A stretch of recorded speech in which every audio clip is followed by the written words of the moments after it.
tá bom? Gente, muito obrigado pela presença de vocês. Nós hoje vamos entrar no tema que é um tema muito importante. Eu diria que não é um tema tão complexo, até porque nós já acreditamos no criacionismo, esse é o tema de hoje, mas é um tema que a gente pode tirar muitas lições para a nossa vida, tá bom? Vamos ver aqui, tem alguém aqui, diretamente aqui de Montes Claros, um abraço para vocês, e nós vamos agora começar com a oração, e deixa eu convidar aqui alguém. Ronaldo, você quase não ora no início, porque você está aí com o coração voltado para as telas, para as pessoas que você está atendendo. Você pode orar conosco, Ronaldo? Então vamos lá. Tranquilo.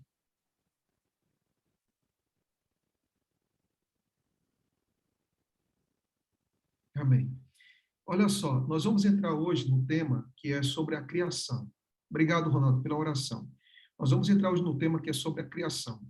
E quando a gente avaliar, você tem que entender uma coisa, tá? Isso não é só uma teologia paulina, ou seja, não é só o que Paulo fala, mas isso deve permear toda a Bíblia. Todas as vezes que você estudar a Bíblia, ela vai ter um ensinamento teológico, preste atenção nisso, tá? São dois fundamentos. Eu acho que eu deveria ter repetido isso antes para vocês, mas eu não estou repetindo, eu estou começando a falar agora e depois eu repita isso. Então, todas as vezes que você vai para a Bíblia, você precisa entender o texto, compreender a Bíblia, fazer perguntas para o texto, entender o texto. Então, você tem que ter uma compreensão teológica do assunto que está sendo ali apresentado. Então, todas as vezes que você abrir a Bíblia, eu vou colocar aqui, Ronaldo, você como coorte também, só para... Deixa eu me ajudar aqui, só um instantezinho, por favor.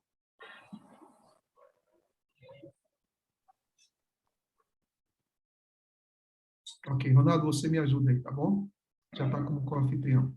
Então, olha só, todas as vezes que você estuda a Bíblia, preste atenção nesse detalhe, que é muito importante, tá?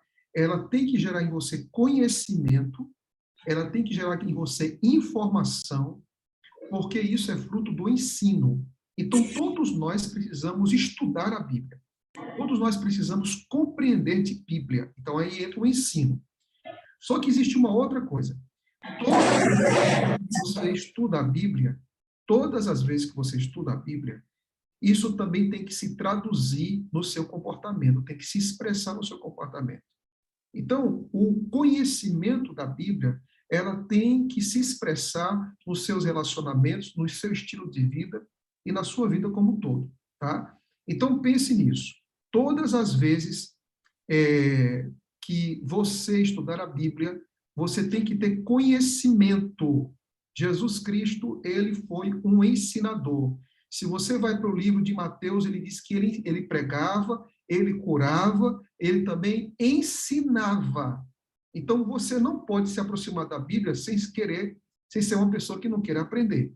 Então, você sempre precisa aprender, tá bom? Aí agora eu vou aprender para quê, pastor? Para colocar em prática. Porque não existe nenhum ensinamento da Bíblia, nenhum conhecimento da Bíblia que você não possa colocar em prática. Tá certo? Então, quando a gente participa de um estudo bíblico, é o que eu vou conhecer e o que eu vou praticar. Tá bom? Então, esse é o ponto. Se tem alguém aí com o áudio aberto, por favor, Ronaldo, só me ajude aí a controlar, tá bom?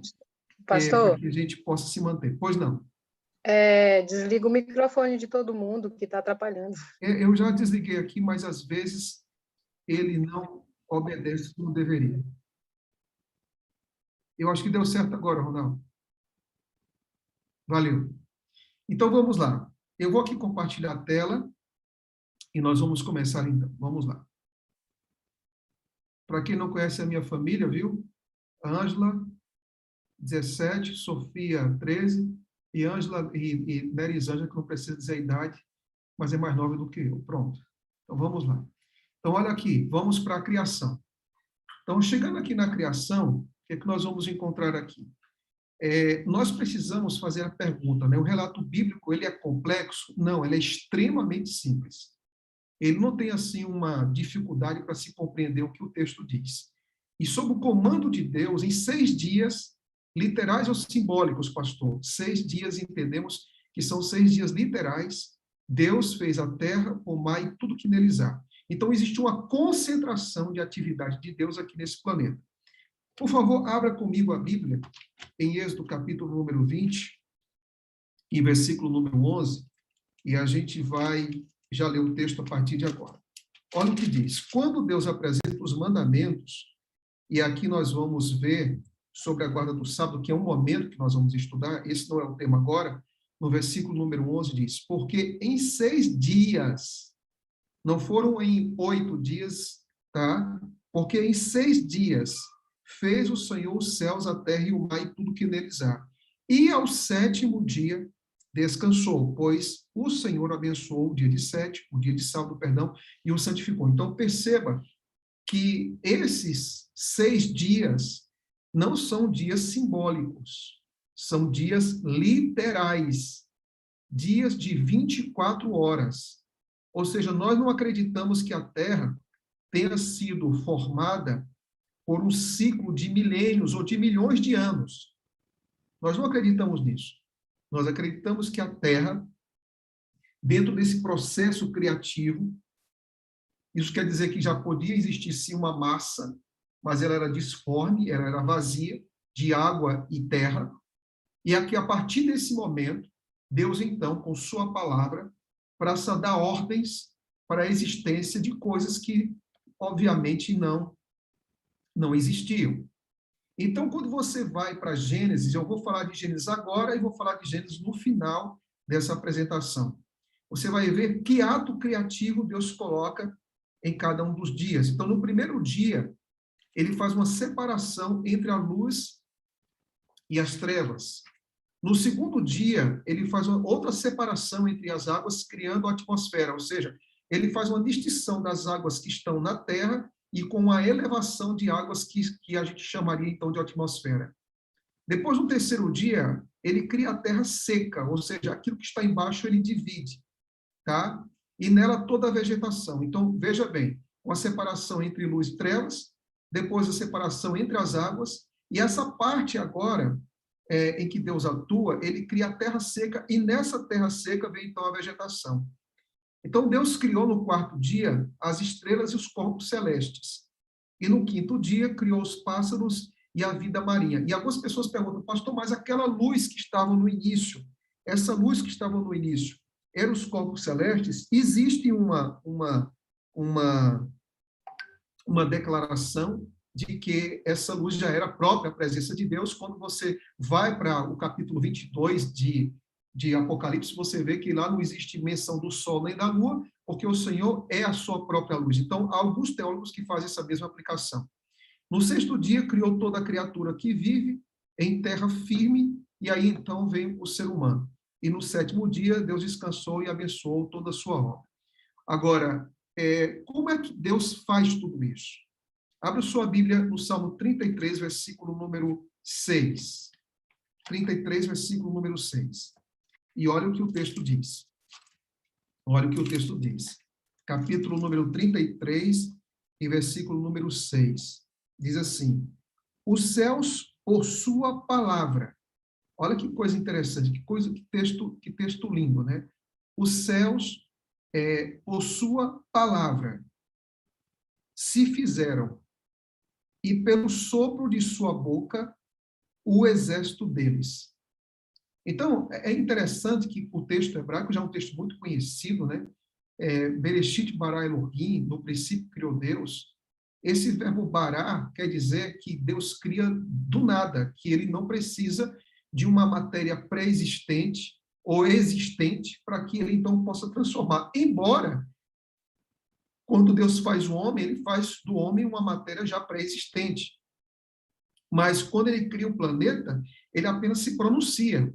Então, a pronúncia de Deus aqui na Bíblia já se torna em uma ação, e é uma ação criativa. Então, o que é que você vai ter? Dentro da criação, você tem uma menção, uma fala, e essa fala, ela reproduz ou ela produz um evento, que é o evento da criação. Então, o simples ato de Deus falar, ele disse, haja, e as coisas começam a existir a partir da pronunciação, a partir de para ser mais exato, a partir de uma declaração. Então, os céus, por sua palavra, se fizeram, e o sopro de sua boca, o exército deles. É interessante que quando o relato bíblico, tanto em Gênesis como nos Salmos, e os Salmos você vai ver, vai encontrar várias exposições de Deus como Criador. E aqui vem uma colocação que eu quero que vocês pensem comigo, tá? Pense comigo. Por que os Salmos, que é um livro que ele aborda os Salmos, e também eu vou aqui trabalhar com 2 livros com vocês, e eu espero pincelar um pouco sobre esses 2, por que tanto nos Salmos como também no livro do Apocalipse, a gente vai ver claramente essa adoração a Deus como Criador. Embora em Apocalipse você vai ter como Criador e como Redentor, e também em Salmos você vai ter uma adoração a Deus como Criador e Redentor. A pergunta é, por que nós podemos encontrar isso? Entenda bem o seguinte, por que adorar a Deus como Criador? E os Salmos, eles são cânticos que apontam para a adoração, ou seja, são orações cantadas também, em sua grande maioria. A pergunta é, por que a Bíblia ela quer que a gente começa descobrindo que Deus é o Criador, para depois a gente ter louvores diante da sua criação? Lembre-se de uma coisa, quando nós lemos a Bíblia, nós precisamos entender a teologia que está por trás da adoração. O que significa isso? Sabe o que significa isso? Primeiro nós conhecemos para depois a gente adorar, gente. A gente não pode, por exemplo, assim, né? Vou dar aqui só um exemplo curto, né? Você vai para um culto aí, canta, e depois deixa a palavra lá no final. O correto era cante um pouco, depois você estuda muito para saber o objeto, a razão daquilo que você vai adorar, aí depois você louva mais. Porque a motivação do louvor, ela tem que ser consequência do ser que nós adoramos, do conhecimento que nós temos desse Deus e dos atributos que ele possui. Então, nós não podemos cantar de qualquer forma. Quando nós cantamos, quando nós nos ajoelhamos, quando nós louvamos, nós temos uma razão para isso. E a razão para isso é o quê? Deus é Criador. Ok? Quando você vai para a descrição, vou dar aqui um exemplo. Abre sua Bíblia, já que a gente já está empolgado nesse assunto, depois eu volto aqui mais para a criação. Abre a Bíblia em Apocalipse, capítulo número 3, para eu dar um exemplo, 4, para eu dar um exemplo. Olha só, quando você vai para Apocalipse, capítulo número 4, o que você vai encontrar? A descrição de Deus sentado no seu trono. Ok? E aí ele é poderoso, os animais, os 4 seres viventes estão ao redor dele, os 24 anciãos estão ao redor dele, e é interessante que quando se faz a Deus está na posição de autoridade, de comando e de governo, e esses seres, os 4 seres viventes, os 24 anciãos, estão ao redor dele, com uma expectativa tremenda, e sabe que ele é soberano, que ele é Deus, que ele é poderoso. E olha o que ele faz. Primeiro você tem uma descrição de quem é Deus. E depois dessa descrição, olha o que diz o último verso do capítulo 4 de Apocalipse. Diz assim, Tu és digno, Senhor Deus nosso, de receber a glória, a honra, o poder, porque todas as coisas tu criaste. Então, notem vocês aqui que esses seres já tinham conhecimento de que Deus era o Criador. E como é que ele expressa essa adoração agora? Eles expressam essa adoração cantando. E dentro do conteúdo desse cântico, eles expressam, tu criaste, sim, por causa da tua vontade, vieram a existir, foram criadas. Está claro isso para vocês? Então, primeiro eu tenho que conhecer o objeto, a pessoa. Quando eu falo objeto, eu não estou falando de coisa impessoal, estou falando aqui de objetivo, de foco. Eu tenho que conhecer a razão da minha fé. Então, a razão da minha fé, quando eu adoro a Deus, quando eu me ajoelho, eu estou vendo a Deus como o quê? Como Criador. E é tanto que quando você vai para Apocalipse, capítulo número 5, você também vai ter essa mesma percepção. Quando você vê a descrição, no capítulo 5, versículo 6, diz assim, Então vi no meio do trono e dos 4 seres viventes, entre os anciãos de pé, um cordeiro que tenha sido morto. Então, primeiro eu estou vendo a descrição de Jesus Cristo como sendo morto, aí então você vai para o versículo número 12 e diz, proclamando em grande voz, digno é o cordeiro que foi morto de receber o poder, a honra, a riqueza, a sabedoria, a força e a glória e o louvor. Então, por que eu estou adorando esse Cordeiro? Porque ele é o Redentor. Então, quando nós estamos dispostos a adorar a Deus, eu tenho que saber quem ele é. Está claro isso? Está claro isso para você? Então, a nossa motivação de fazer um culto familiar, e aqui vem um ponto que eu queria destacar para vocês. Eu disse que aqui a gente vai trabalhar com teologia e com praticidade. Então, quando eu faço culto de manhã em casa, quando eu saio de casa e vou para uma igreja adorar, quando eu vou para um pequeno grupo, eu já tenho ali a razão e o foco da minha adoração, que é quem? Deus como Criador e Deus como Redentor. Está claro isso para vocês? Está claro isso para vocês? Então, o fundamento é a quem eu vou estar adorando, ok? Então, vamos aqui voltar agora para o texto, para a tela. Quando você abre Hebreus, capítulo 11, você vê que ali o texto diz: pela fé, entendemos que foi o universo formado pela palavra de Deus, de maneira que o visível veio a existir das coisas que não aparecem. Então, quando a gente acredita, a gente olha, a gente não vai colocar a criação dentro de um campo de ensaio. A gente não vai dizer o seguinte: não, eu tenho provas científicas que Deus existe. Não. Não, eu tenho aqui evidências claras. Não, eu posso falar de uma inteligência superior? Posso. Eu posso falar que existe harmonia dentro do universo? Posso. Eu posso falar que existe dentro do universo e aqui nesse planeta uma lei da acomodação universal? Eu posso falar disso. Eu posso dizer que todas as propriedades que existem dentro do planeta Terra favorecem a vida? É claro que eu posso dizer isso. É claro que eu posso dizer isso. É claro que eu posso dizer que existe inteligência dentro de uma gravidez, dentro de uma formação de um indivíduo, dentro das estações que nós temos, dentro do controle de temperatura, dentro dos diferentes tipos de ar que existe, que a gente pode entrar no nosso pulmão, a quantidade de oxigênio, de hidrogênio, de dióxido de carbono. Será que existe um controle universal sobre distância da Terra, massa, temperatura? É claro que existe. Por que o alimento que a gente tem vai corresponder às necessidades do nosso organismo? Existe inteligência nisso? Existe. A gente não acredita no acaso. O Richard Dawkins, que escreveu o livro Deus ou Delírio, ele diz que Deus é um delírio. E pode até ser que esse Deus na cabeça dele exista, que é um Deus criado pelo homem, não é um Deus que é revelado nas Escrituras. Mas o que nós queremos dizer é que existe sim planejamento, existe sim inteligência, mas eu não posso, através disso, dizer que Deus existe porque eu vou colocar a criação dentro do tubo de ensaio. Agora, é por isso que quando você vai para Hebreus, Hebreus vai afirmar o quê? Hebreus vai afirmar o quê? Que pela fé, nós acreditamos que o mundo foi formado. Então, quando você olha aí, abre a janela da sua casa, alguns já estão até fora da janela, estão até no quintal, outros estão na varanda, dá uma olhadinha para fora e perceba que existe um Criador. Então, nós adotamos, nós acreditamos que por mais que a ciência possa negar a existência de Deus e da criação, nós cremos pela fé que este mundo tem dono.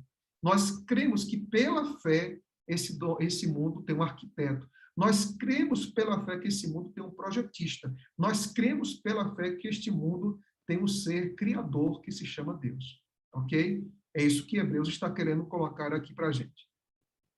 Continuando. A palavra criadora de Deus não depende da matéria pré-existente. Ou seja, ele fala e as coisas acontecem.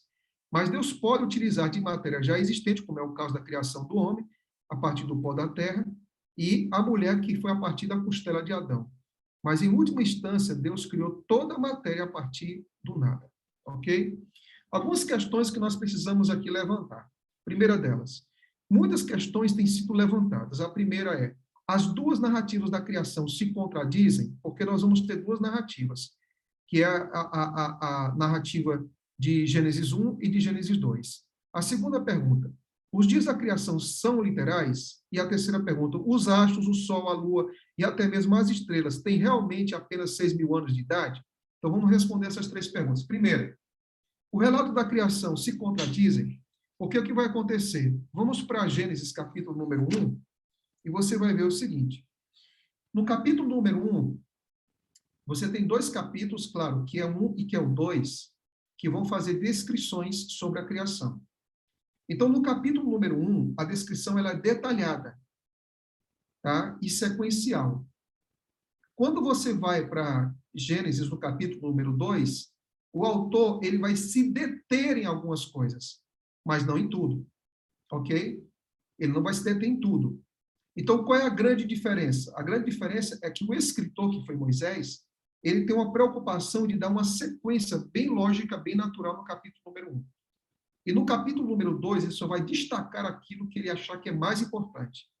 Então, a gente não pode dizer que existem contradições contradições entre esses dois capítulos, onde o interesse do autor em um capítulo é um, e o interesse do mesmo autor no outro capítulo, ele é diferente. Então, como a gente pode entender isso aqui? Vamos lá.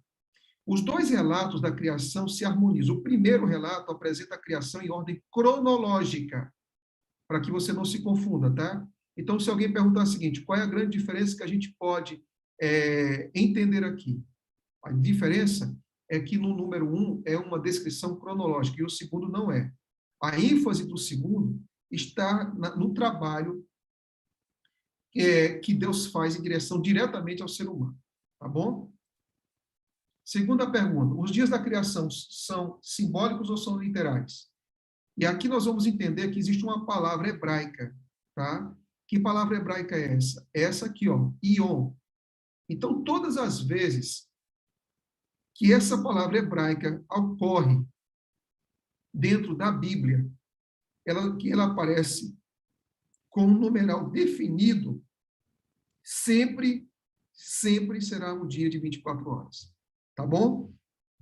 Então, quando você lê a Bíblia, não precisa entender hebraico para isso, mas quando você lê a Bíblia, todas as vezes que Yom estiver próximo de um numeral definido, significa dias literais. Ou seja, nós não acreditamos que o mundo tenha sido assim criado, os primeiros dias sejam milênios, ou sejam milhões de anos. Nós não acreditamos nisso. Nós acreditamos que o primeiro dia foi exatamente um dia de 24 horas. E aí é que vem uma questão, que é importante que você saiba disso, é que algumas pessoas pensam o seguinte, nós devemos olha só o que acontece. Há muitas pessoas que olham o livro do Apocalipse de maneira literal, e olham o livro de Gênesis de maneira simbólica. Ou seja, quando você tem esse tipo de abordagem, em que você pega um texto diferente do outro, porque o texto de Gênesis é completamente diferente do texto de Apocalipse. E você quer utilizar a leitura, a interpretação do texto de Gênesis, colocando os mesmos critérios de uma literatura apocalíptica, você está extremamente equivocado. Porque o correto é você olhar Gênesis de maneira literal, porque ele não foi escrito de forma simbólica. Adão não é um símbolo. Eva não é um símbolo. Noé não foi um símbolo. Arca não foi um símbolo. A árvore do bem e do mal não foram um símbolo. Aquilo ali são elementos concretos, existentes, nominais, que fizeram parte da literalidade da vida dessas pessoas. Quando eu olho para o Apocalipse, que eu vejo um animal que sai da terra, outro que vai do mar, uma cauda que atinge estrelas, tudo ali é simbólico. Então, o que acontece? Quando eu troco essas moedas, a minha interpretação ela está extremamente comprometida. Ok? Então, nós temos que ler Apocalipse de forma simbólica e temos que ler Gênesis de forma literal. Ok? Sigamos, então, aqui com a próxima pergunta. Todos os astros do céu foram criados na criação? Os astros criados no quarto dia provavelmente se referem aos planetas e estrelas que estão mais próximos da Terra. Ok? E não necessariamente todas as estrelas, ok? Todos os astros. Então, isso provavelmente tenha sido o sistema solar, e não mais do que isso. Possivelmente a Terra foi a última obra criadora de Deus, dentro desse sistema. Próximo. O Deus da criação. Mas será que ele... Abra sua Bíblia agora, no livro de Atos, no capítulo número 17. Essa aqui é uma pergunta que é feita, que eu quero responder, abrindo a Bíblia em Atos 17. Ok? Em Atos 17, você vai encontrar aqui Paulo em Atenas. E Paulo em Atenas, você vai encontrar aqui uma cidade extremamente idólatra. Ok? Em Atos 17, Paulo ele estava aguardando alguns dos seus amigos em Atenas. E Xenofontes, que foi um dos, se eu não me engano, um grande historiador e filósofo, ele dizia que tinha mais deuses em Atenas do que habitantes. Ou seja, é uma cidade extremamente idólatra. E aqui, quando você vai para o texto, versículo número 16, diz assim, enquanto Paulo os esperava em Atenas, o seu espírito se revoltava em face da idolatria dominante da cidade. Ou seja, você tinha pessoas de diferentes matizes, diferentes realidades, que adoravam diferentes deuses. Por isso, dissertava na sinagoga entre os judeus e os gentios piedosos, também na praça todos os dias, e entre os que se encontravam ali. Então, Paulo, ele pregou na praça, ele pregou na sinagoga e também pregou no Areópago, onde os intelectuais se reuniam. E alguns dos filósofos, epicureus, estoicos, contendiam com ele, porque eles tinham sede de conhecimento, de informação. E pediam para Paulo explicar o que é que ele acreditava. Porque Paulo era uma pessoa de uma capacidade intelectual fora do comum. Então, ele era capaz de citar, como aqui ele cita porque leu. Ele cita porque estudou. Ele cita porque ele é um pesquisador. Paulo, ele não era alguém que só estudava assuntos religiosos. Ele estudava filosofia, ele estudava direito. Paulo tinha conhecimento de estratégias militares, de história, e tinha conhecimento de corpo humano. Paulo tinha uma mente extraordinária. Então, aqui, olha o que diz. Então, versículo 19. Então, tornando-o consigo, levaram a Areópago, dizendo: poderemos saber que nova doutrina é essa que você ensina? E ele estava ensinando sobre a ressurreição de Cristo. Ok? Pois todos os de Atenas, verso 21, e os estrangeiros residentes de outra coisa, não cuidavam senão dizer ou ouvir as últimas novidades. Então, Paulo, versículo 22, diz: senhores atenienses, em tudo vos vejo acentuadamente religioso. O que Paulo queria dizer?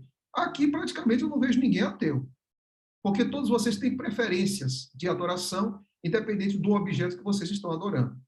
Porque passando e observando, ou seja, Paulo era um observador, Paulo era alguém que ficava fazendo a leitura da sociedade, e aqui é uma coisa, viu? Atenção, ó, irmão, ó, presta atenção nisso. Você é crente, seja um observador, viu?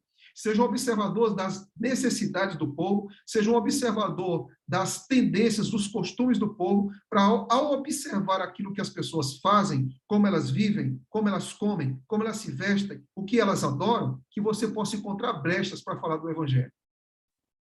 Todo crente tem que ser um bom observador para ser um bom evangelista. Ok? Versículo número 23. Porque passando e observando os objetos do vosso culto, encontrei também um altar no que está escrito, ao Deus desconhecido. E aqui nós encontramos que esse ao Deus desconhecido é que eles adoravam vários deuses, mas tinha um Deus que alguns dizem que preservou a cidade, que apoiou a cidade. No meu comentário aqui diz que ele declara que havia chegado para falar sobre aquele Deus, parafraseando vocabulários e os conceitos do mandamento do sábado. O apóstolo anuncia que Deus é o Criador, porque algumas atribuições desse Deus que os atenienses estavam dando para esse Deus desconhecido era o Deus que Paulo queria falar. E qual é o destaque que Paulo dá para esse Deus desconhecido para eles, mas conhecido para Paulo? Aqui Paulo diz o seguinte, olha o que fala, no versículo 24. O Deus que fez o mundo e tudo que nele existe, sendo ele Senhor do céu e da terra, não habita em santuários feitos por mãos humanas. Gente, isso aqui é incrível o que Paulo está dizendo. Se eu fosse você, eu pegaria uma caneta agora e um marca-texto e passava assim bem em cima deste versículo aqui, 24. Eu farei isso agora. Paulo está dizendo, o Deus desconhecido, pois este que adorais sem conhecer, versículo 23, é precisamente aquele que vos anuncio. Ou seja, Paulo, ele falou da ressurreição, mas agora Paulo vai falar do Deus que é criador. Ele fala da redenção, da ressurreição, e depois ele fala de Deus como criador. E aqui ele diz, o Deus que fez o mundo. Você já imaginou Paulo falando para filósofos, para os gregos, este mundo foi feito por Deus? E tudo que existe nesse mundo foi ele que colocou? E é por isso que, por ele ser o Criador, ele é Senhor do céu e da terra. E ele é tão grande que ele não habita em santuários feitos por mãos humanas. Isso é tremendo que Paulo está falando aqui. E aqui nós temos que entender um princípio. Se Deus é o Criador, presta atenção nisso, que eu vou tocar nesse assunto no final da minha apresentação hoje. Presta atenção nisso. Se Deus é o Criador, ele também é o quê? Ele é Senhor. Se Deus é Criador, ele também é o quê? Ele é Senhor. Então, se ele é Senhor, para quem gosta aqui do tema de mordomia, vai entender muito bem o que eu vou dizer aqui agora. Não existe nada no mundo que é seu. Você sabia disso? Se você comprou uma roupa nova no melhor shopping aí da cidade, ela vai envelhecer. Se você colocou comida na geladeira, ela vai estragar. Se você comprou um carro, vai ficar velho. Você, por mais que você tente fazer botox, implante e tudo que você quiser fazer na vida, não tem jeito. Isso aí um dia vai passar, viu, meu irmão? Tudo vai cair, tá? Então a pessoa começa então a se perguntar: como é que a gente vai sobreviver? Como é que a gente vai sobreviver? A gente precisa entender que Deus é o Criador e Ele é o Senhor, e tudo que existe na Terra pertence a Ele. A coisa mais comum do ser humano é usar um pronome possessivo meu. E que quanto mais a gente conhece Deus, menos a gente usa esse pronome. Quanto mais nós sabemos quem é Deus, menos a gente vai usar esse nome. E olha o que diz 17, versículo número 25. Nem é servido por mãos humanas como se de alguma coisa precisasse. Por quê? Porque na compreensão das divindades gregas, você tinha que, quando o Deus estava mal-humorado, você tinha que sacrificar, você tinha que dar alimento, você tinha que dar comida para mudar o humor desse Deus. E aqui Paulo está dizendo, Deus não precisa nada disso. Deus não precisa de interferências humanas para mudar o seu humor, porque ele já tem em si sua providência, e a providência dele está acima do ser humano. E aí ele diz, como se de alguma coisa precisasse. Ou seja, você precisa de algo, eu preciso de algo, mas Deus não precisa de nada. Porque Deus é o quê? Ele é Deus, ele é Senhor, e por ele ser Deus e ser Senhor, ele é o quê? Autossuficiente. Autossuficiente.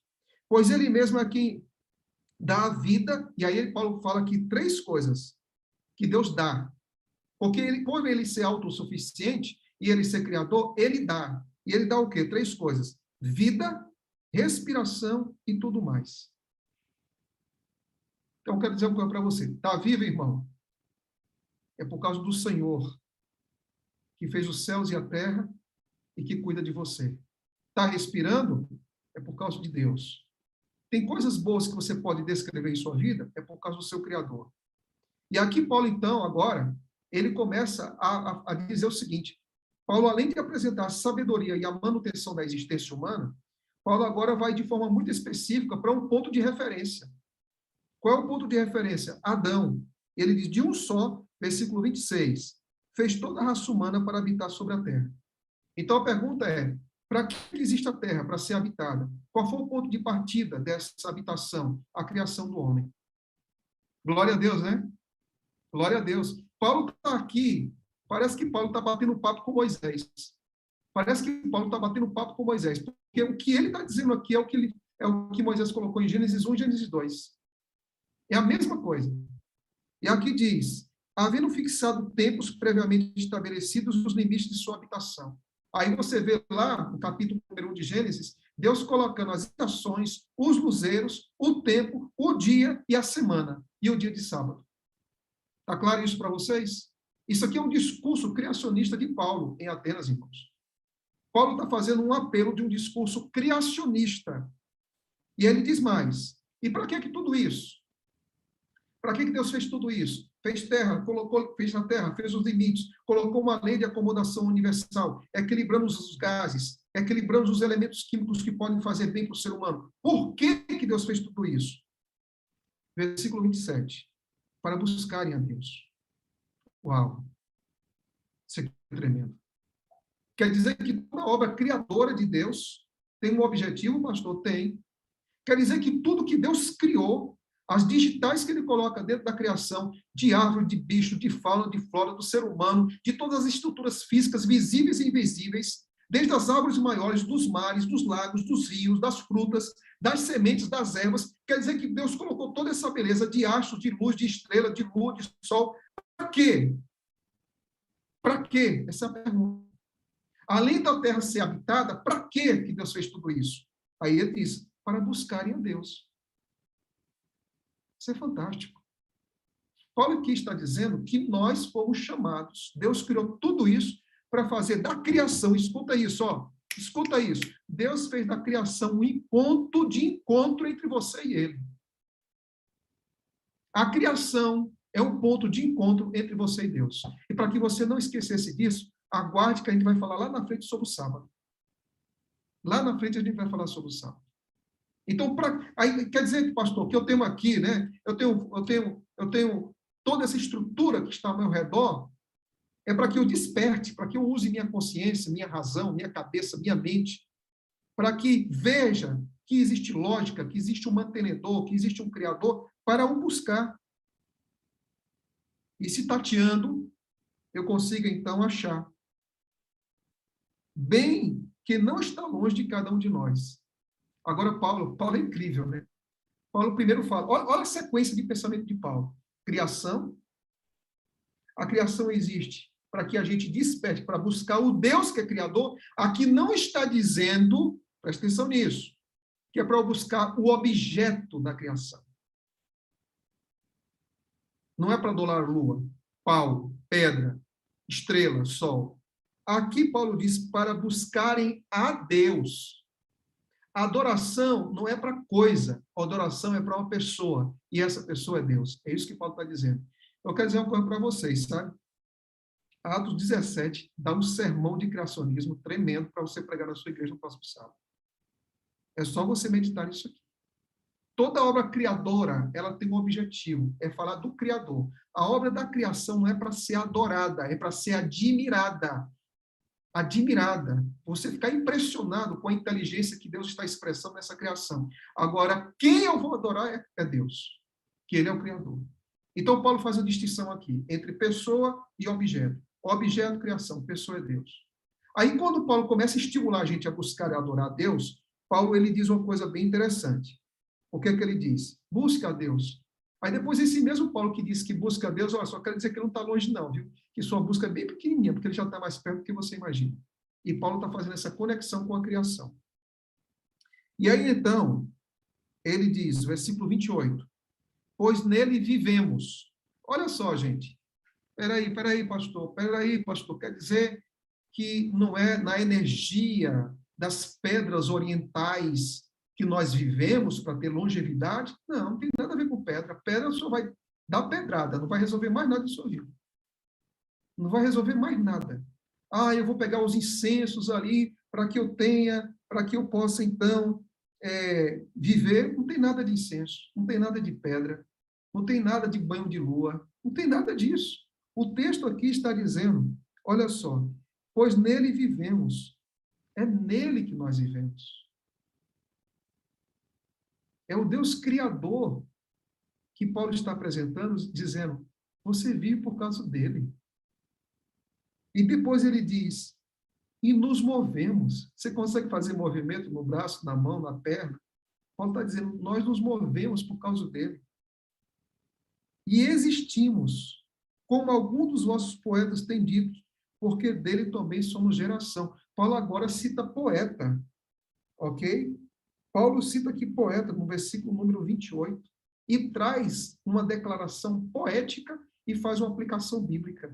Isso é tremendo. Guiado pelo Espírito Santo, Paulo fala isso.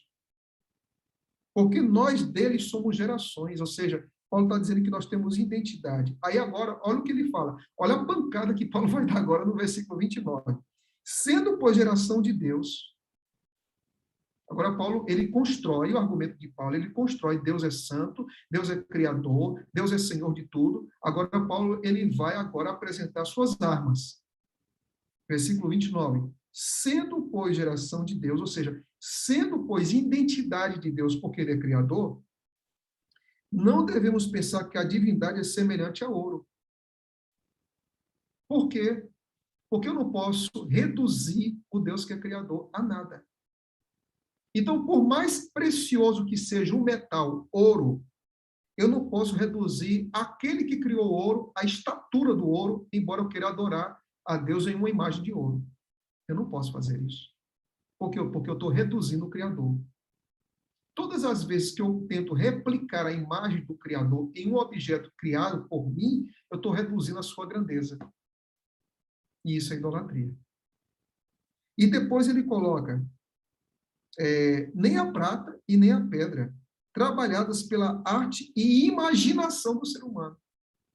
Ou seja, onde tem um toque do ser humano para criar objetos em que reduz a Deus como Criador, isso é esforço de mãos e da imaginação do homem. Ora, Se eu estou adorando um objeto, como era muito comum para os atenienses, embora fosse feito de pedra, de madeira, ou melhor, de pedra, de prata ou de ouro, todos esses três elementos, por ter sido formado pelo homem e ter acompanhado a imaginação do homem, todos esses objetos são reducionistas por natureza. Então, se eu estou adorando um objeto que é reducionista por natureza, então isso significa que ele é do meu tamanho. E se esse objeto é do meu tamanho, eu não posso adorar. Por quê? Porque a adoração genuína tem que ser para um ser maior do que você. Aleluia. Você entendeu agora?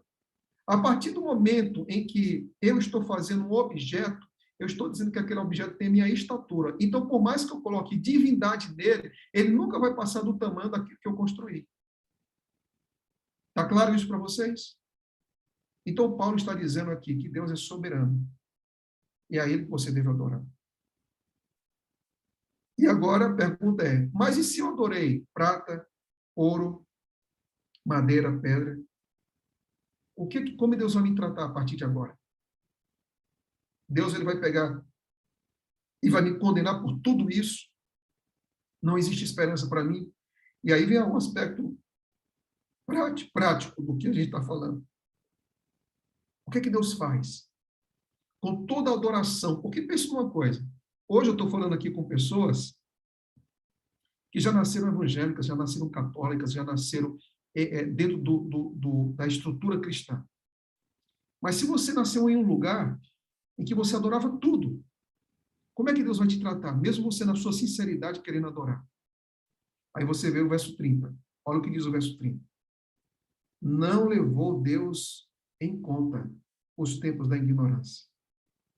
Que Deus bom, né? Ele está dizendo o seguinte, você pode ter adorado de forma errada, porque a criação desperta a adoração não para o objeto, mas para o Criador. Mas se você adorou o objeto e não o Criador, olha o que ele está dizendo. Não levou Deus em conta os tempos de ignorância. Agora, porém, olha o que ele diz. Agora, porém, notifica aos homens que todos, em toda parte, se arrependam. Então, o que Deus está dizendo aqui? Que o arrependimento é mudança de rumo. Deus está dizendo o seguinte, olha, se você adorava dessa maneira, porque você não o conhecia, agora que você está conhecendo, adore de maneira correta. Por quê? Gente, olha, incrivelmente, quero dizer uma coisa para vocês, a Bíblia é um livro fantástico, né? Olha a sequência de Paulo, olha a cabeça de Paulo. Ele vai falar de Deus Criador, número 1. Depois ele vai falar de Deus como Senhor, número 2. Depois, Deus como mantenedor, aquele que dá respiração, vida, que dá o movimento, número 3. Depois ele diz que Deus, esse Criador, ele colocou as estações para a manutenção da vida. Depois ele diz que nós vivemos e nos movemos e existimos por causa dele, número 5. Depois ele diz que não pode ser reduzido a nenhum objeto. Depois ele chama para o arrependimento. O discurso de Paulo é criativo, começa com a criação, depois passa pelo arrependimento e depois ele chega no juízo. São coisas que não estão separadas.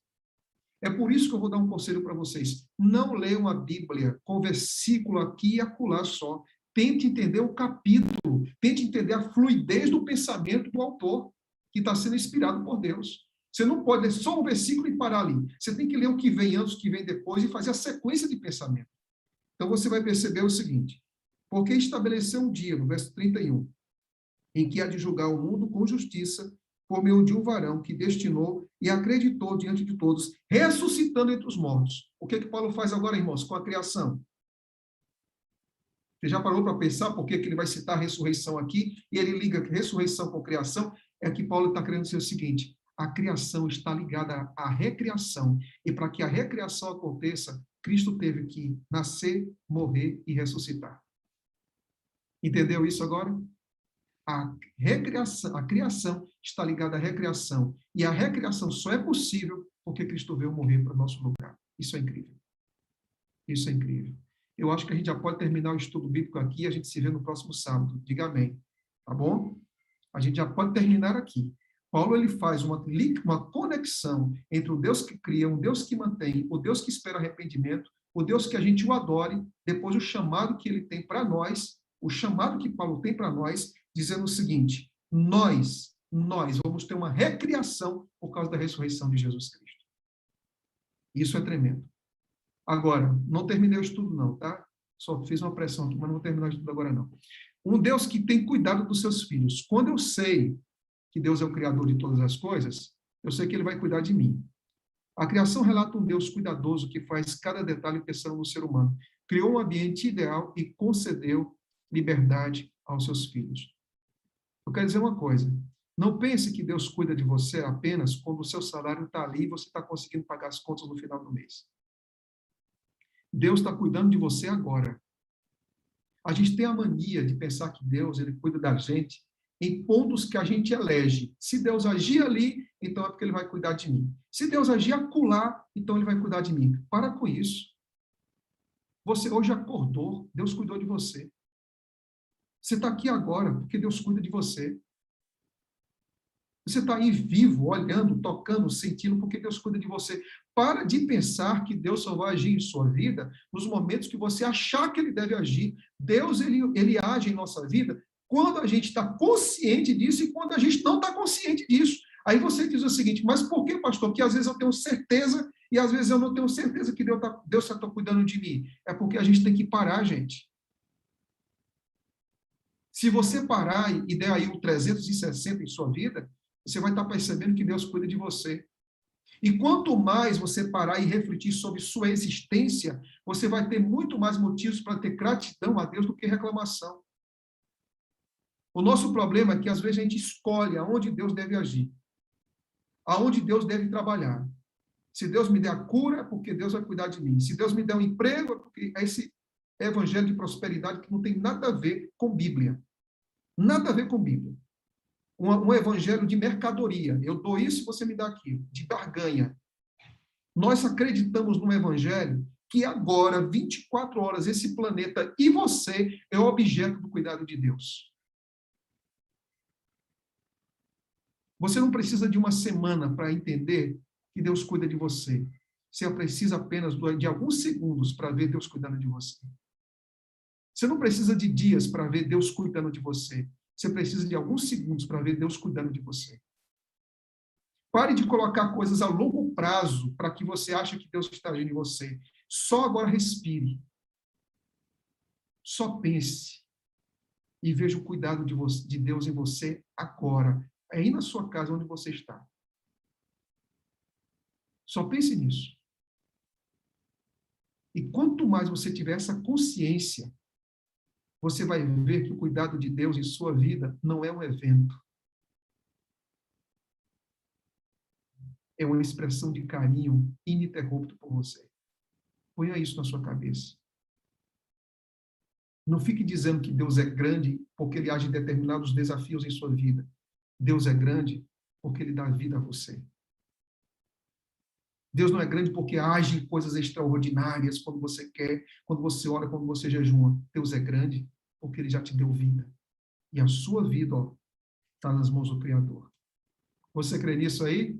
Levanta a mão e dê um glória. Diga, pastor, eu acredito nisso. Glória a Deus, glória a Deus. É nisso que eu quero acreditar.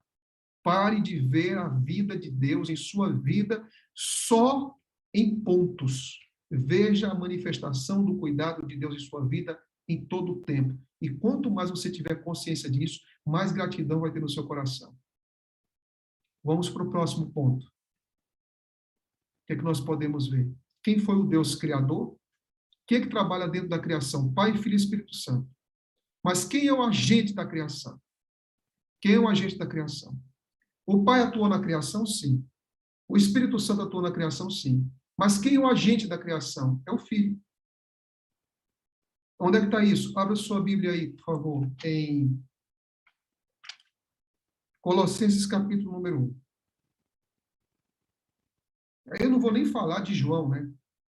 Não vou nem falar de João capítulo 1, porque no princípio era o verbo era Deus, estava no princípio, todas as coisas foram feitas por intermédio dele, e esse verbo é Jesus Cristo. Agora, olha o que diz Colossenses 1. Colossenses 1, versículo número 16, que aqui é um clássico de Paulo. Olha o que ele diz. Pois nele quem? Nele quem? Nele Jesus, né? Pois nele foram criadas todas as coisas. Pois nele foram criadas todas as coisas. E aí, então, quando a gente pensa nisso, a gente tem que considerar o seguinte. Deixa eu só ver aqui um detalhe com vocês. Só um momentinho, por favor. Quando a gente olha aqui em Colossenses, no capítulo número 1 e versículo número 16, nós vamos encontrar aqui algo fantástico. Olha o que diz. Porque nele foram criadas todas as coisas. Todas. São todas as coisas. E olha o que diz, irmãos. Nos céus, sobre a terra, sejam soberanias, quer principados, quer potestades, tudo foi criado por meio dele e para ele. Então, veja bem, o Pai participa da criação? Sim. Quantas vezes aparece a palavra Elohim no capítulo 1 e 2 de Gênesis? 35 vezes. Quem está participando? O Pai, o Filho e o Espírito Santo. Agora, quem é o agente ativo da criação? Jesus Cristo. João capítulo 1, Colossenses capítulo número 1, versículo número 16. Agora, perceba que ele cria, e ele cria para quem? Tudo foi feito por meio dele e para ele. Então, isso quer dizer que você, que foi criado por Cristo, você tem um destino em sua vida. O seu destino em sua vida é ser dele, porque a obra criativa está ligada à obra redentiva. Não se pode separar a criação de redenção. Então, se você foi feito por ele, você só tem significado nele.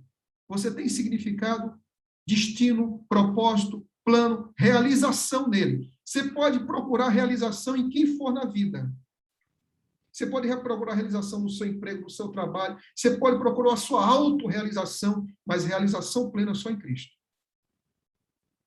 Então, pegue o seu emprego e leve para ele. Pegue seu casamento, leve para ele. Pegue seus sonhos, leve para ele. Pegue o seu corpo e leve para ele. Porque você foi criado por meio dele e para ele. Então, ele não criou você e disse, agora você viva os seus sonhos. Ele não criou você e disse, agora você viva os seus projetos. Ele não criou você e disse, agora viva do jeito que você quiser. Não, não. Jesus diz, olha, a minha identidade está em você. Agora, a sua identidade agora tem que estar de volta em mim. Foi feito por ele e para ele. E eu quero dizer uma coisa. Enquanto nossa vida não estiver alinhada ao nosso Criador, a gente não vai ter paz. A gente não vai ter paz. E enquanto nossa vida não estiver alinhada ao Deus que é Criador, nós nunca vamos ser realizados plenamente. É por isso que tem tanta gente que tem tudo, mas está um vazio, está assim um oco, está um buraco tremendo. Você sabe por quê? Porque aqui está dizendo que nós fomos feitos por meio dele e para ele. O problema é que muitos reconhecem a primeira parte, mas não querem viver a segunda. E essas duas coisas são inseparáveis. Eu vou concluir agora, colocando duas coisas para vocês. A primeira, qual é o sentido, pastor? Qual é o sentido? O que que muda em minha vida quando eu sei que Deus é Criador? O que muda em minha vida? Vocês querem saber o que é que muda? O que é que muda na minha vida quando eu tenho consciência de que Deus é o Criador? E com isso eu vou encerrar. Só faltam 2 slides agora. O que muda em minha vida? Como é que eu me enxergo no espelho quando eu sei que Deus é meu Criador? Qual a minha atitude com o meu ambiente? Tanta gente falando de meio ambiente aqui agora. Qual é a minha atitude com a criação, quando eu sei que eu sou imagem e semelhança de Deus? Como é que eu vou olhar meu casamento e o sexo em relação à criação? Vamos ver agora. O significado da criação. Número 1. É um antídoto para a idolatria. Abra aí Gênesis capítulo número 1, por favor.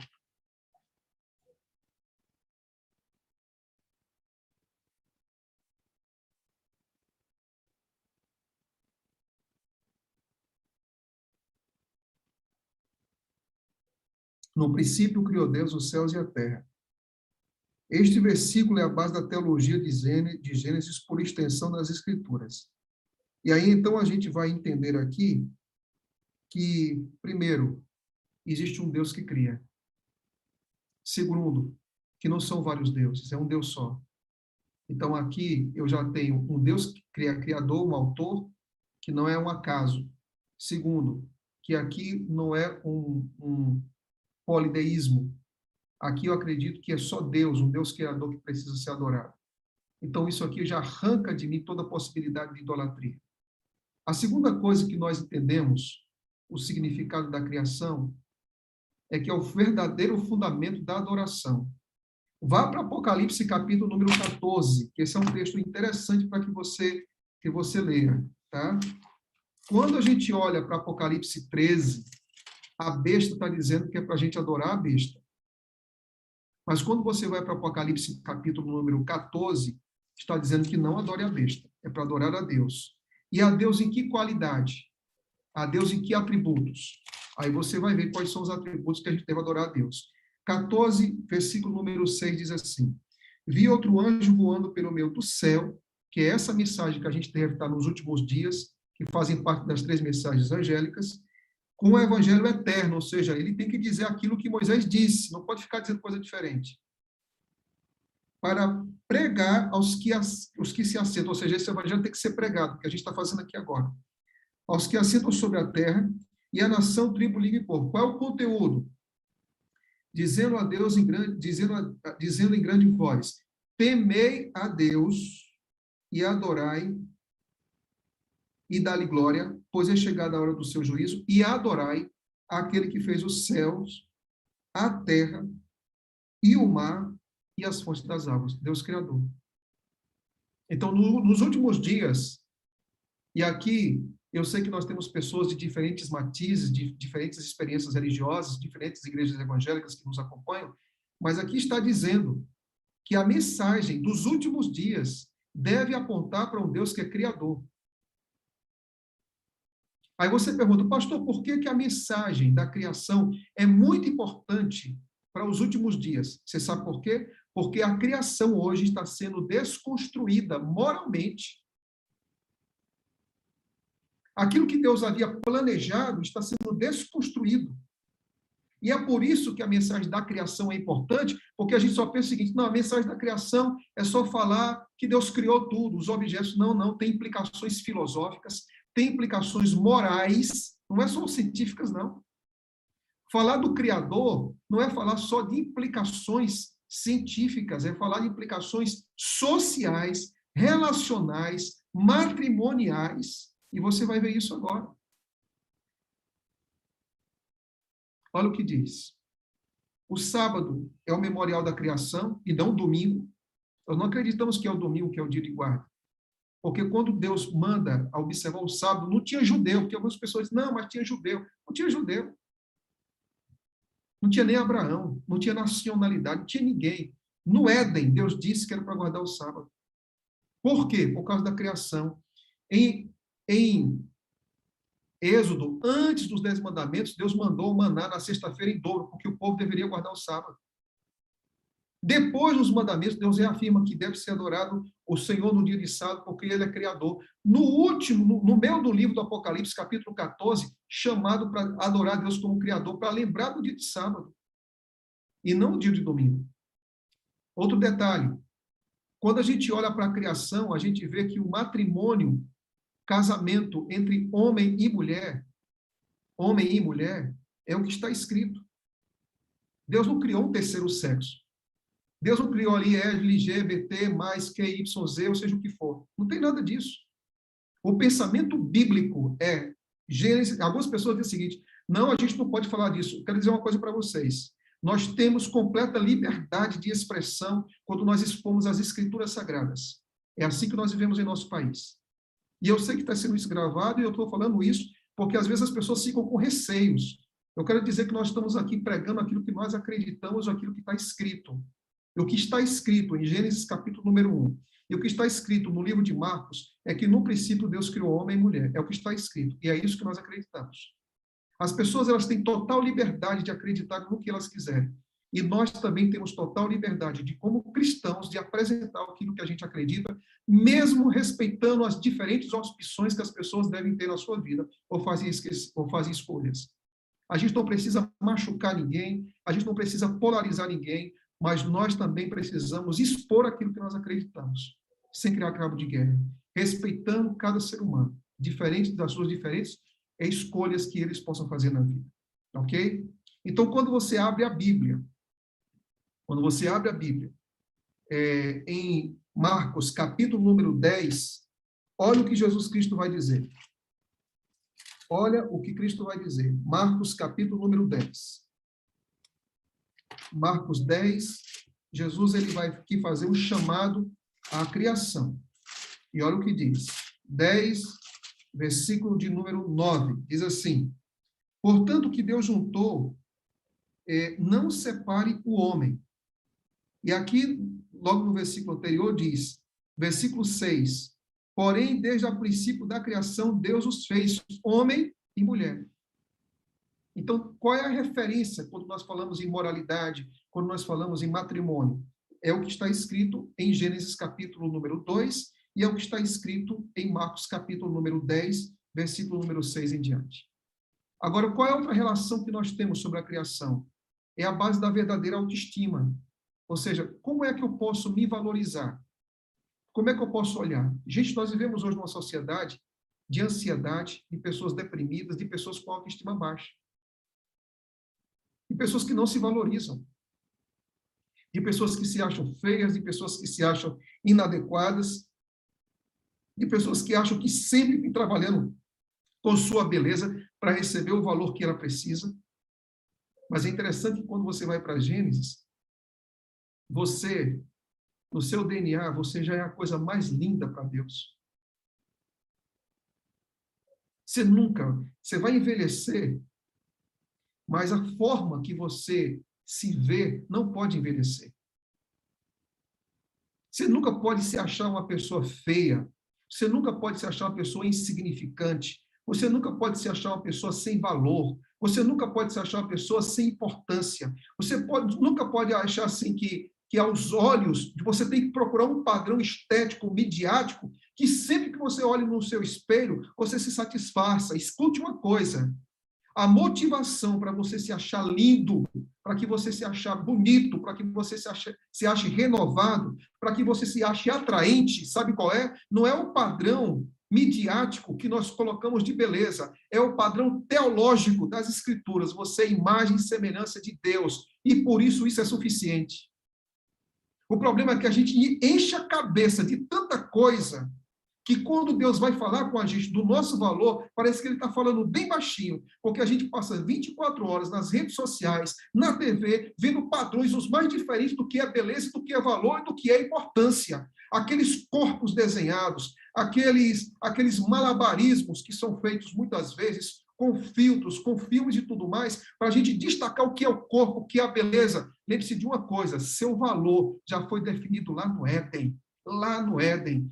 Crente que é crente e crê na palavra de Deus, sempre vai achar bonito, pode até não ser, mas sempre ele vai dizer, aqui a beleza veio e repousou, e o assunto está encerrado. Você sabe por quê? Porque você tem em você a imagem e semelhança de Deus.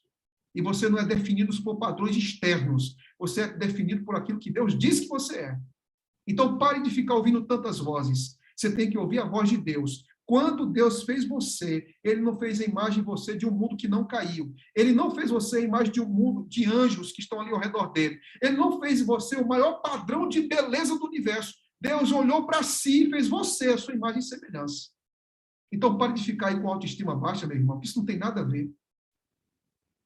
Não pare só com essa frase. Você é imagem e semelhança de Deus. Não importa o que os outros digam, não importa os padrões especulativos e caros, milionários de beleza. Eu vejo tantas pessoas pagando fortunas para se parecer com alguém conhecido. Você não precisa nada disso. Você precisa praticar os 8 remédios da natureza e valorizar o seu valor diante daquele valor que Deus já colocou em sua vida. A pessoa ficar péssima com a sua imagem é porque ela não está olhando para a imagem que Deus já fez nela, que já foi colocado no coração dela. Você pode envelhecer, os cabelos caírem, ficarem aí brancos, ou usar outros recursos para que não fique tão branco, mas eu quero dizer uma coisa para você. Você já é belo, meu irmão. Você já é belo. Você já é importante. Então não se desvalorize. Não fique se agarrando a padrões ultrapassados de beleza, quando Éden, há milhares de anos atrás, já disse: você é a imagem e semelhança de Deus. Se valoriza. Bata no peito, meu irmão, e diga: eu sou imagem e semelhança do Senhor. Esse corpo aqui foi redimido pelo sangue de Cristo. Deus me fez olhando para Ele. Olha, Deus me fez olhando para Ele. Aí, então, agora eu vou entrar na outra parte.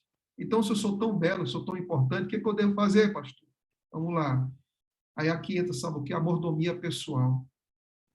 No Salmo 24, versículo número 1, diz assim, que a terra e toda a plenitude é do Senhor. Então, se é toda a plenitude, o que você come é do Senhor. O dinheiro que está na sua conta do banco é do Senhor. Essa casa é do Senhor. E o seu corpo é do Senhor. Então, isso quer dizer, sabe o quê? Cuide dele.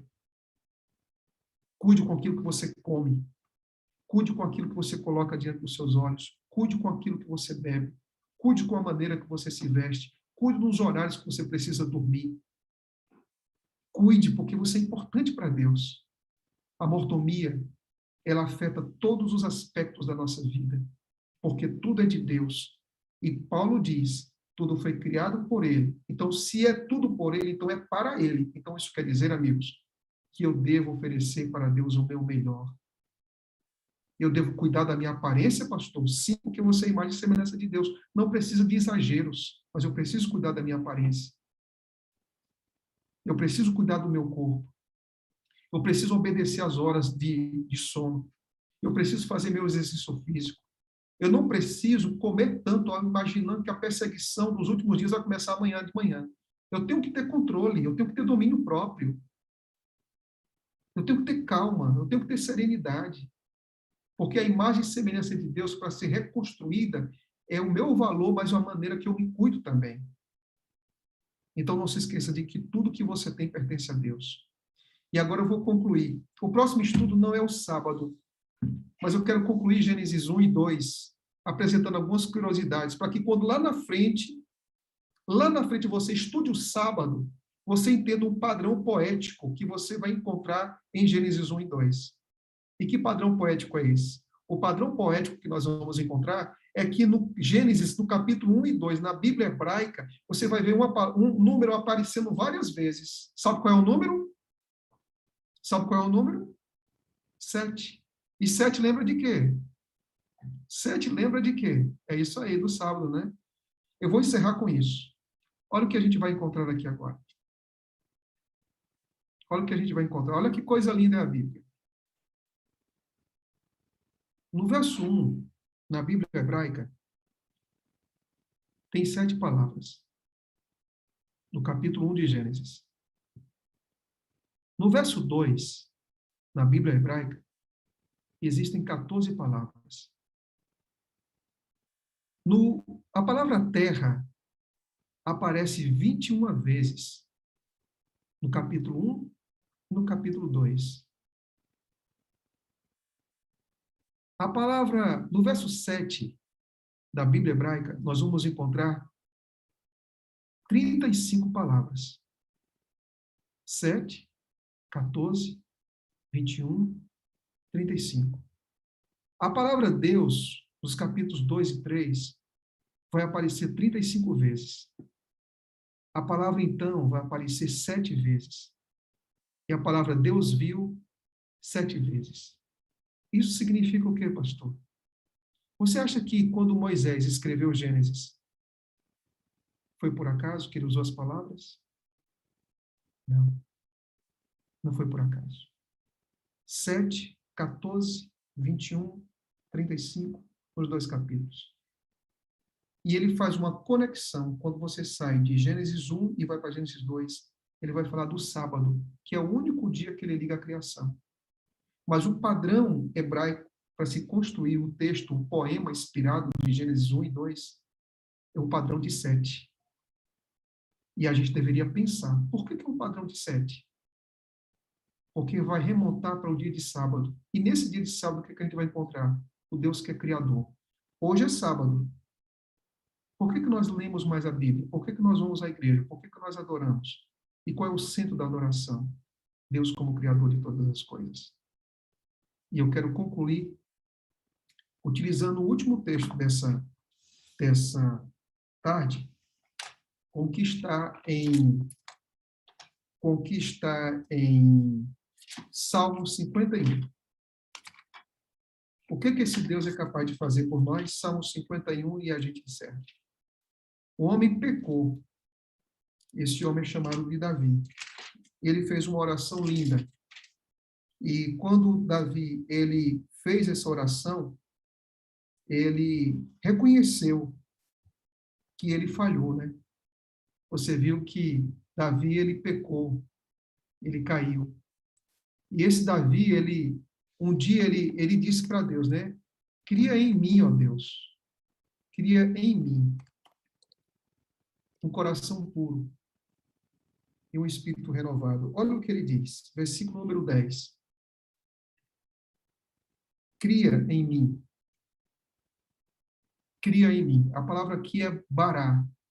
É a mesma palavra de Gênesis 1. No princípio criou Deus, aí Deus criou o mundo em 7 dias, em 6 dias. O 7º dia descansou. Aqui, o que Davi está pedindo? Bará. O que é que se faz? Deus faz do nada o mundo. E o que Davi quer que Deus faça do nada? Um novo mundo aqui dentro dele. Um novo mundo aqui dentro dele, do nada. Porque o mundo de Davi estava desabado, porque ele havia pecado. E todas as vezes que o pecado se manifesta em nós, ele acaba aquilo que Deus criou em nós. Mas mesmo que o pecado tente destruir aquilo que Deus fez em nós, Deus é capaz do nada de nos reconstruir de novo. E é capaz de fazer de novo. Hoje nós estudamos o Deus que é Criador, e eu quero dizer algo para você. Existe alguma coisa em sua vida que você quer que Deus crie? Existe alguma coisa em sua vida que está sem forma e vazia? Existe alguma coisa que não está fora, que está fora do lugar no seu coração? Existe alguma coisa que está incomodando você? Que está um vazio tremendo dentro de você? Eu quero dizer que, se essa for sua oração nessa tarde, Deus vai criar em você um novo coração. Deus vai criar em você novos sentimentos. Deus vai criar em você nova vontade. Deus vai criar em você novos sonhos. Deus vai criar em você novas emoções. Deus vai criar em você novos sentimentos. Deus vai criar em você novas experiências e Deus vai criar em você uma nova vida. Diga amém. Diga amém. Deus é capaz de fazer isso.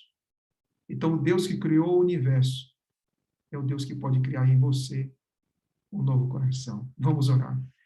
Pai Santo, muito obrigado por este sábado.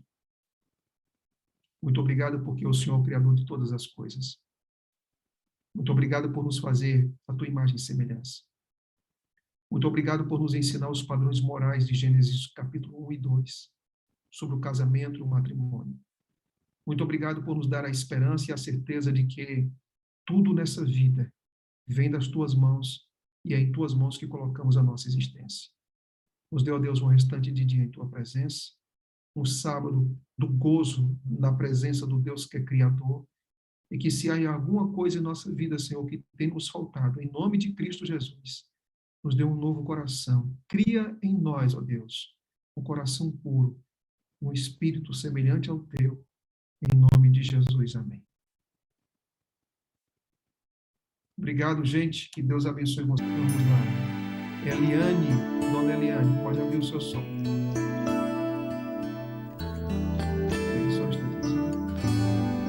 Hoje aqui, meu Ok, dona Eliane.